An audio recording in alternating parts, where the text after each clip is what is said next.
தங்க ஆப்பிள் மரத்தின் ரகசியம். ஒரு காலத்தில் ஒரு கிராமத்தில் ஆதித்யா மற்றும் ரகு என்ற இரு விவசாயிகள் வாழ்ந்தார்கள். ரகுவோ நேர்மையானவன்.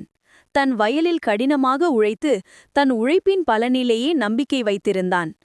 ஆனால் ஆதித்யாவோ எப்போதுமே குறுக்கு வழியில் பணக்காரன் ஆக வேண்டும் என்று பேராசையுடன் அலைந்தான். ஆதித்யா ஒரு நாள் ரகு உழைப்பதை பார்த்து கொண்டே, இந்த கடின உழைப்பு எல்லாம் எப்போது பலன் தரும்? பணக்காரன் ஆக வேண்டுமென்றால் குறுக்கு வழிதான் சிறந்தது என்று பெருமூச்சு விடுகிறான். அப்போதுதான் கிராமத்திற்கு வெளியே உள்ள அடர்ந்த காட்டுக்குள் ஒரு மர்மமான தங்க ஆப்பிள் மரம் இருப்பதாய் ஒரு வதந்தி அவனது நினைவுக்கு வந்தது. அந்த மரத்திலிருந்து கிடைக்கும் ஒவ்வொரு ஆப்பிளும் தங்கமாக மாறும் என்று மக்கள் பேசிக்கொண்டார்கள்.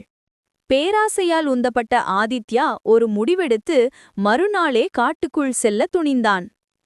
பல மணி நேரம் தேடிய பிறகு ஆதித்யா இறுதியாக அந்த தங்க ஆப்பிள் மரத்தை கண்டான். அந்த மரம் பிரகாசமாக மின்னியது.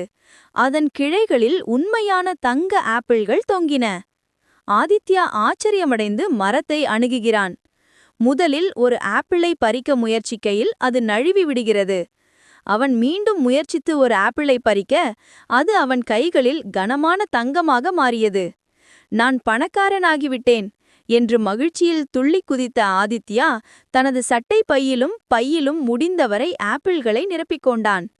கிராமத்திற்கு திரும்பி வந்த ஆதித்யா தான் கண்டுபிடித்த தங்க ஆப்பிள்களை காட்டினான்.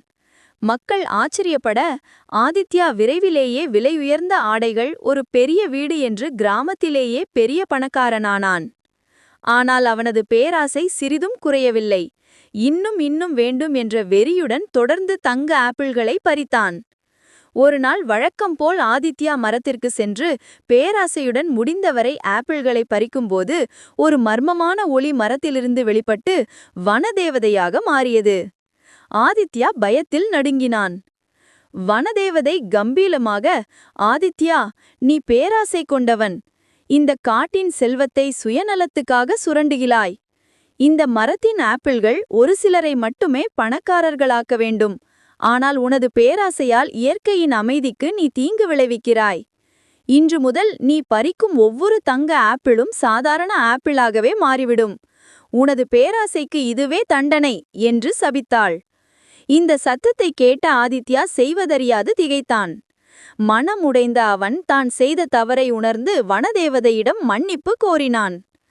மனம் திருந்திய ஆதித்யா கிராமத்திற்கு திரும்பி வந்தான். தான் செய்த தவறை கிராம மக்களிடம் ஒப்புக்கொண்டு இனி கடின உழைப்பின் மூலம் மட்டுமே உண்மையான செல்வம் கிடைக்கும் என்பதை உணர்ந்தான். அவன் தனது நிலத்திற்கு சென்று மீண்டும் உழ ஆரம்பித்தான். அவன் ரகுவைப் போலவே நேர்மையான மற்றும் கடின உழைப்பாளியானான். பல ஆண்டுகளுக்கு பிறகு ஆதித்யா தனது கடின உழைப்பின் பலனாக நல்லதொரு அறுவடையையும் நிலையான செல்வத்தையும் பெற்றான். அவன் மகிழ்ச்சியுடனும் நிம்மதியுடனும் வாழ்ந்தான்.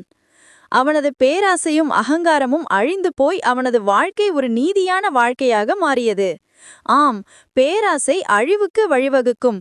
கடின உழைப்பும் நேர்மையும் மட்டுமே நிலையான செல்வத்தை உருவாக்கும்.